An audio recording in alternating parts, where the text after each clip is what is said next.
Salam untuk Anda, selamat datang kembali di sesi kita ya, membongkar ide-ide besar dari sumber yang Anda bagikan. Hari ini kita menyelami topik yang sangat penting nih, strategi korporat untuk perusahaan yang punya banyak lini bisnis. Kita akan melanjutkan diskusi kita soal keunggulan kompetitif, tapi kali ini naik level ke tingkat perusahaan induknya. Betul. Sering banget kita lihat kan, perusahaan besar punya banyak anak usaha di macam-macam bidang. Pertanyaannya, gimana sih mereka sebenarnya menciptakan nilai lebih? Maksudnya, lebih dari sekedar punya portofolio bisnis yang beragam gitu. Apa iya 1+1 bisa benar-benar jadi 3? Terus, gimana mereka mempertahankan wilayah mereka dari serangan kompetitor? Nah, untuk jawab itu, kita bakal gali pemikiran Michael Porter dari bagian ketiga bukunya yang legendaris, Competitive Advantage. Fokus kita mungkin nggak semua detail di bagian itu ya, karena kaya banget. Tapi kita akan fokus pada dua pilar utama nih. Pertama, gimana perusahaan multibisnis bangun kekuatan internal lewat apa yang disebut Porter, keterkaitan atau interrelationships, dan strategi horizontal. Terus yang kedua, gimana mereka pakai kekuatan itu buat bertahan dan menyerang di pasar. Ya, kita juga bakal singgung dikit konsep kayak segmentasi industri sama produk pelengkap. Tapi, terutama dalam kaitannya sama dua pilar utama tadi ya, gimana keterkaitan internal dan dinamika kompetitif ini bermain gitu. Siap. Misi kita, mengekstrak wawasan paling tajam dan mungkin paling relevan buat Anda tentang gimana menciptakan sinergi nyata dan bertarung cerdas di level korporat. Mari kita mulai bedah bareng-bareng ya. Oke, pilar pertama ya, bangun kekuatan internal. Konsep intinya kan keterkaitan atau sinergi. Istilah ini sering banget kita dengar ya, sampai kadang rasanya klise gitu. Betul, rasanya kayak kata kunci wajib di presentasi strategi, tapi sering nggak jelas gimana cara kerjanya atau seberapa nyata dampaknya. Apa kata Porter soal ini? Nah, Porter mecahnya jadi lebih konkret nih. Ada 3 jenis utama. Pertama, keterkaitan nyata, tangible. Ini yang paling gampang dibayangin. Berbagi aktivitas fisik atau sumber daya dalam rantai nilai. Contoh klasiknya ya P&G itu, Procter and Gamble, yang berbagi fasilitas produksi, logistik, R&D, bahkan tim penjualan antara divisi popok sama tisu mereka. Oh, masuk akal sih. Berbagi gitu kan bisa hemat biaya, atau mungkin bikin kualitas lebih konsisten ya? Tepat. Tapi wawasan kuncinya bukan sekedar bisa berbagi loh. Banyak perusahaan berbagi hal-hal sepele yang dampaknya ya gitu-gitu aja. Keunggulan kompetitif yang signifikan itu cuma muncul kalau aktivitas yang dibagi itu benar-benar krusial dalam persaingan di industri itu. Harus bisa kasih penurunan biaya atau peningkatan diferensiasi yang gede, dan sulit ditiru sama pesaing. Berbagi kantor mungkin efisien, tapi jarang jadi sumber keunggulan strategis. Tapi kalau berbagi R&D inti atau jaringan distribusi mahal, nah itu baru potensial banget. Oke, jadi fokusnya di aktivitas bersama yang benar-benar nendang ya. Sip. Terus jenis kedua apa? Kedua, keterkaitan tak nyata, intangible.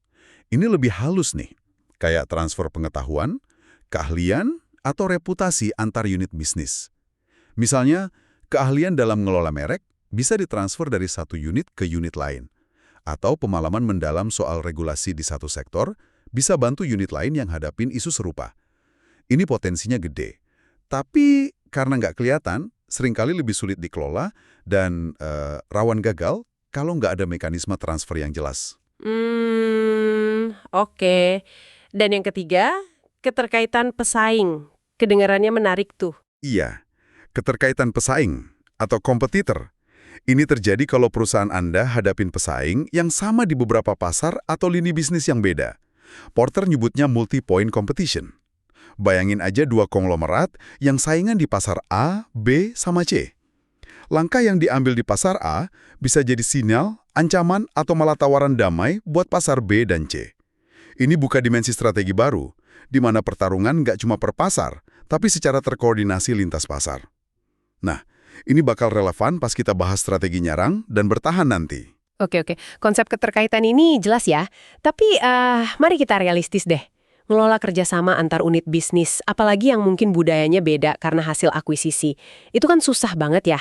Ada biaya koordinasi, politik internal, manajer yang ngelindungin kerajaannya.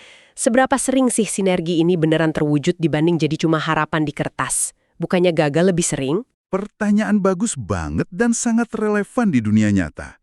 Porter sangat sadar soal hambatan ini. Dia nyebutin persis kayak yang Anda bilang tadi. Manfaat yang nggak simetris, satu unit untung lebih banyak gitu, terus manajer yang ngelindungin otonomi, sistem insentif yang salah, benturan budaya, ketakutan manajemen puncak kehilangan kontrol. Justru karena hambatan ini begitu besar, Porter nekenin kalau sinergi itu cuma layak dikejar kalau manfaatnya, penurunan biaya, atau peningkatan diferensiasi secara signifikan melebihi semua biaya dan kesulitan koordinasi itu. Oh, jadi kalau manfaatnya cuma dikit ya mending jangan dipaksain gitu ya? Bisa jadi, atau perusahaan harus secara sadar bangun apa yang disebut Porter sebagai organisasi horizontal. Ini bukan sekedar gambar ulang struktur organisasi loh ya. Organisasi horizontal, ini kedengerannya kayak struktur matris yang terkenal rumit itu bukan sih? Yang sering bikin bingung siapa lapor ke siapa. Bukan matriks dalam arti klasiknya ya. Lebih ke mekanisme lintas unit yang sengaja dirancang buat fasilitasi kerjasama. Bisa berupa pembentukan kelompok unit bisnis terkait di bawah satu payung manajemen, komite permanen lintas fungsi, penyesuaian sistem perencanaan dan anggaran biar target bersama tercapai. Bisa juga kebijakan SDM, kayak rotasi manajer antar unit, buat bangun jaringan dan pemahaman barang, atau proses penyelesaian konflik horizontal yang jelas. Intinya, kerjasama itu didesain bukan sekedar diharapkan. Perusahaan Jepang kayak NEC sering disebut unggul di sini karena budaya kerjasama internal mereka yang kuat. Contoh lain, American Express pas coba integrasiin ShareZone setelah akuisisi. Oke, jadi bangun keterkaitan dan mekanisme horizontal ini fondasi penting ya buat kekuatan internal. Nah, gimana ini hubungannya sama keputusan strategis di mana perusahaan harus bersaing? Tadi Anda singgung soal segmentasi industri. Nyambung banget. Pemahaman mendalam tentang di mana potensi sinergi Anda berada itu input krusial sebelum Anda putusin cakupan pasar atau segmentasi. Porter bedain dua strategi dasar soal cakupan. Strategi tertarget luas, broadly targeted, yaitu layanin banyak segmen dalam satu industri, dan strategi fokus yang konsentrasi di satu atau beberapa segmen aja. Gimana keterkaitan tadi ngaruh ke pilihan ini? Kalau Anda pilih strategi tertarget luas, Anda harus bisa eksploitasi keterkaitan antar segmen itu buat unggul. Misalnya pakai skala ekonomi dari R&D atau produksi bareng, atau manfaatin kekuatan merek yang sama di berbagai segmen. Tanpa sinergi ini, Anda risiko kejebak dalam biaya kompromi. Rantai nilai Anda nggak optimal buat segmen manapun karena harus layanin terlalu banyak kebutuhan beda. Sebaliknya, kalau potensi sinergi Anda terbatas, tapi Anda bisa sesuaikan rantai nilai Anda secara unik buat layanin satu segmen tertentu dengan sangat baik atau lebih murah dari pemain luas, maka strategi fokus bisa jadi kuat banget. Contoh La Quinta yang Anda sebut tadi, mereka fokus ke pelancong bisnis kelas menengah, buang fasilitas gak perlu, jadi bisa kasih harga lebih baik buat segmen itu. Hanan, ada konsep lain nih yang sering diasosiasiin sama strategi korporat, produk pelengkap sama bundling. Gimana ini masuk dalam gambaran besar Porter? Apa ini juga sumber sinergi? Bisa dibilang gitu. Atau setidaknya alat yang bisa dimanfaatin oleh perusahaan yang terkoordinasi dengan baik. Produk pelengkap kayak tinta buat printer, game buat konsol, atau KPR buat rumah bisa jadi sumber keunggulan kalau Anda bisa kontrol. Misalnya, citra kuat Kodak di film, pelengkap, bantu penjualan kamera mereka, produk utama. Integrasi desain keduanya bisa tingkatkan kinerja atau turunin biaya. Bundling jual produk dalam satu paket itu strategi terkait. Bisa berhasil kalau paketnya nawarin nilai unik, misal kinerja sistem lebih baik, atau nyusahin pesaing yang cuma punya satu komponen. Tapi risikonya, ya kayak dibahas tadi, pembeli seringkali kebutuhannya beragam dan nggak mau dipaksa beli paket. Ingat People Express yang sukses dengan unbundling layanan penerbangan? Dan strategi pisau cukur dan silet atau subsidi silang itu bagian dari ini juga. Ya, itu bentuk ekstrim dari manfaatin produk pelengkap. Jual produk utamanya murah atau rugi, tapi untung gede dari penjualan pelengkapnya yang terus-menerus. Ini butuh kondisi tertentu, pembelian pelengkap yang signifikan, sulitnya substitusi, dan ada hambatan masuk di pasar pelengkap. Intinya, baik produk pelengkap maupun bundling itu alat strategis yang efektivitasnya seringkali bergantung pada seberapa baik perusahaan bisa koordinasiin aktivitas lintas produk atau unit bisnis. Balik lagi ke kekuatan organisasi horizontal tadi. Oke, masuk akal. Jadi, keterkaitan internal sama kemampuan koordinasi itu fondasinya ya? Sekarang mari kita geser ke pilar kedua, gimana perusahaan pakai kekuatan ini di medan perang persaingan. Kita mulai dengan strategi bertahan. Ini kedengerannya kayak bangun benteng ya, gimana caranya? Analoginya pas banget. Tujuannya memang bikin serangan dari kompetitor jadi kelihatan nggak menarik atau terlalu mahal. Porter ngurain beberapa taktik utama. Pertama, meningkatkan hambatan struktural. Ini kayak ninggiin tembok benteng. Caranya bisa dengan nutup semua celah di lini produk biar nggak ada ruang kosong buat pendatang baru. Kayak Seiko luncurin merek Pulsar buat hadang pesaing di segmen bawah.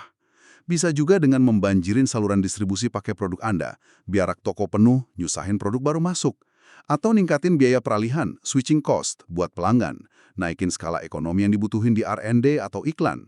Bahkan secara strategis ngaruhin harga input, biar lebih mahal buat pesaing. Wah, proaktif banget ya, bukan cuma nunggu diserang. Apalagi? Kedua, meningkatkan ekspektasi pembalasan. Ini lebih ke perang psikologis. Tunjukin sinyal kuat kalau Anda diserang, Anda bakal balas keras. Bisa dengan pamerin amunisi, kayak cadangan kas gede, punya modal produk cadangan siap luncur, atau bangun reputasi sebagai perusahaan yang nggak segan-segan lawan balik cepat dan tegas. Mungkin lewat litigasi paten, perang harga, atau luncurin produk baru yang lompatin teknologi penantang, leapfrogging. Tujuannya ubah kalkulasi untung rugi si penantang. Bikin mereka mikir dua kali ya. Ada lagi? Ketiga, yang agak kontraintuitif nih, menurunkan godaan untuk menyerang. Ini bisa dilakuin dengan misalnya sengaja nggak maksimalin profitabilitas jangka pendek di pasar itu. Ini kirim sinyal kalau Anda komitmen jangka panjang dan pasar ini nggak semenguntungkan yang kelihatan dari luar. Kunci dari semua taktik bertahan ini adalah pilih langkah yang biayanya asimetris, lebih mahal dampaknya buat penantang daripada biayanya buat Anda, dan tentu aja berkelanjutan. Ini menarik, tapi ada bahayanya nggak sih? Terlalu fokus bertahan, bangun tembok tinggi, jangan-jangan malah jadi lengah dan nggak lihat ancaman baru dari arah tak terduga, misalnya teknologi disruptif gitu. Risiko yang sangat nyata. Dan ini langsung nyambung ke pandangan Porter soal peran teknologi dalam strategi. Teknologi bisa ubah aturan main secara fundamental. Dia ada di setiap mata rantai nilai. Perubahan teknologi bisa bikin keunggulan biaya atau diferensiasi yang ada jadi usang dalam sekejap. Contoh klasik, di industri aluminium ya, di mana biaya energi dorong teknologi baru, atau continuous casting di baja yang ubah skala ekonomi. Teknologi bisa runtuhin hambatan masuk yang udah dibangun susah payah. Makanya, strategi bertahan nggak boleh statis, harus dinamis, dan integrasiin strategi teknologi. Apakah kita mau jadi pemimpin atau pengikut dalam adopsi teknologi baru? Gimana teknologi baru ini bisa dipakai buat perkuat pertahanan kita, bukan malah jadi titik lemah. Jadi, first mover dalam teknologi bisa kasih keuntungan gede, reputasi, kurva belajar, standar industri. Tapi juga penuh risiko kan? Jadi, bentengnya harus terus direnovasi pakai teknologi terbaru ya. Oke, pertahanan udah. Sekarang sisi sebaliknya, yang mungkin lebih seru, menyerang pemimpin pasar. Ini kan kayak misi bunuh diri ngelawan raksasa yang udah mapan. Gimana Porter lihat peluang keberhasilan serangan ini? Memang sangat berisiko tinggi. Porter negasin serangan frontal terhadap pemimpin pasar yang kuat dan waspada biasanya bakal gagal. Serangan cuma mungkin berhasil kalau dua kondisi terpenuhi. Pertama, si penantang punya keunggulan kompetitif yang berkelanjutan, biaya lebih rendah atau diferensiasi unik yang sulit ditiru. Dan kedua, si pemimpin pasar punya alasan buat gak balas serangan itu dengan cepat atau efektif. Jadi harus punya senjata rahasia dan berharap lawannya lengah atau ragu gitu ya. Apa aja jalur serangan yang mungkin berhasil menurut Porter? Ada 3 jalur utama. Yang pertama dan seringkali paling efektif, itu rekonfigurasi. Ini bukan sekedar ngelakuin hal yang sama dengan lebih baik, tapi mengubah cara bermain secara fundamental. Ciptain model bisnis atau rantai nilai yang sama sekali beda. Contohnya banyak, maskapai no-frills kayak Southwest, People Express, yang rombak total cara maskapai tradisional operasi. FedEx yang ciptain sistem hub and spoke buat pengiriman semalam. Atau YKK yang nyerang dominasi produsen resleting lama dengan jual langsung ke pabrik garmen, motong jalur distributor tradisional. Mereka nggak nyerang kekuatan utama lawan, tapi ciptain medan perang baru.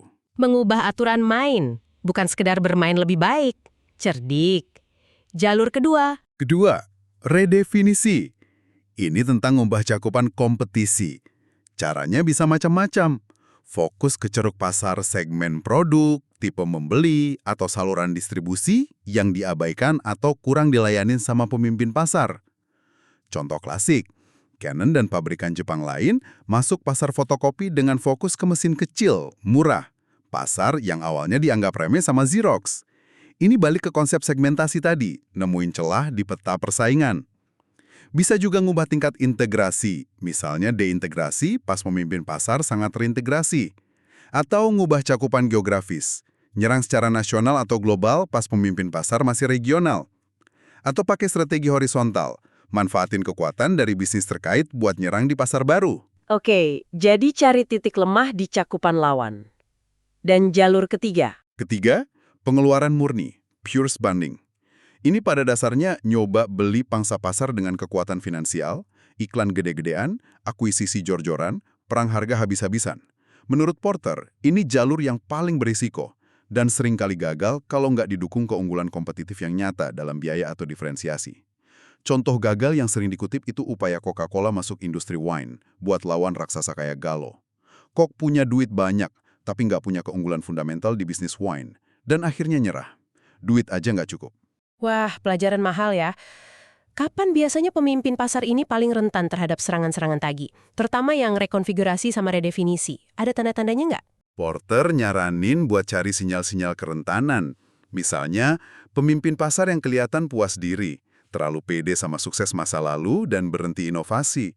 Pemimpin yang kejebak dalam asumsi keliru tentang arah industri atau ngeremehin kemampuan pendatang baru. Pemimpin yang punya blind spot, area pasar atau teknologi yang nggak mereka perhatiin. Kadang ada konflik internal, misalnya divisi produk lama nggak mau dukung produk baru yang bisa kanibalisasi penjualan mereka. Kesalahan dalam penetapan harga, misalnya netapin harga berdasarkan biaya rata-rata, padahal nilai atau biaya per segmen beda banget. Atau pemimpin yang lagi kesandung masalah regulasi, kayak kasus antitrust, atau dianggap kinerjanya jelek sama induk perusahaannya, jadi dukungan sumber dayanya lemah. Jadi banyak celah potensial ya kalau kita jeling liatnya. Betul. Tapi Porter juga kasih peringatan. Penantang harus hati-hati. Serangan yang membabi buta dan tujuan yang rusak struktur industri secara keseluruhan, misalnya perang harga yang ancurin profitabilitas semua pemain, bisa jadi bumerang. Bisa jadi Anda menang perang, tapi industrinya udah nggak menarik lagi. Serangan yang cerdas itu yang bangun keunggulan berkelanjutan buat si penantang, bukan sekedar hancurin lawan. Oke, luar biasa. Rasanya kita udah bedah dua pilar utama strategi korporat menurut Porter ya. Bangun kekuatan internal lewat keterkaitan dan organisasi horizontal, terus pakai kekuatan itu buat bertahan dan nyerang secara cerdas di pasar.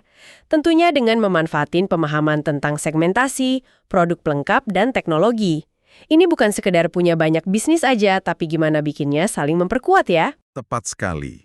Dan kalau kita tarik benang merahnya, alat analisis fundamental yang terus-terusan muncul di semua pembahasan, ini dari analisis biaya, diferensiasi, keterkaitan, teknologi, sampai strategi bertahan dan nyerang, itu ya rantai nilai.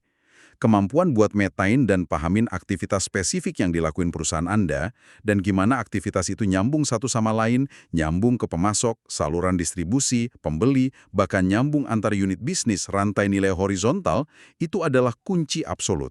Tanpa pemahaman rantai nilai yang mendalam, ya sulit buat identifikasi di mana potensi sinergi, di mana letak keunggulan biaya atau diferensiasi, di mana teknologi bisa diterapin, di mana pertahanan perlu diperkuat, atau di mana serangan bisa dilancarin, gitu kan? Persis. Pemahaman rantai nilai inilah yang memungkinkan perusahaan gerak dari sekedar kumpulan aset jadi sebuah sistem yang terintegrasi dan mampu ciptain keunggulan kompetitif yang berkelanjutan di tingkat korporat. Nah, ini bawa kita ke pemikiran penutup nih buat Anda renungan. Setelah dengar semua ini, coba pikirin deh. Alih-alih cuma bikin daftar potensi sinergi secara umum, bisa nggak Anda identifikasi satu aktivitas spesifik ada? Aktivitas yang saat ini dibagi atau potensi dibagi antara dua bagian bisnis Anda, di mana peningkatan koordinasi atau cara berbagi yang lebih baik secara realistis bisa pangkas biaya atau tingkatkan nilai buat pelanggan secara signifikan. Katakanlah 10% gitu. Dan langkah konkret apa yang perlu buat wujudinnya? Ingat ide Porter soal hambatan dan mekanisme organisasi horizontal tadi. Sebuah pertanyaan fokus ya, untuk mulai menerapkan ide-ide besar ini dalam konteks Anda sendiri. Terima kasih sudah menyimak pembahasan mendalam kita kali ini. Sampai jumpa di sesi berikutnya.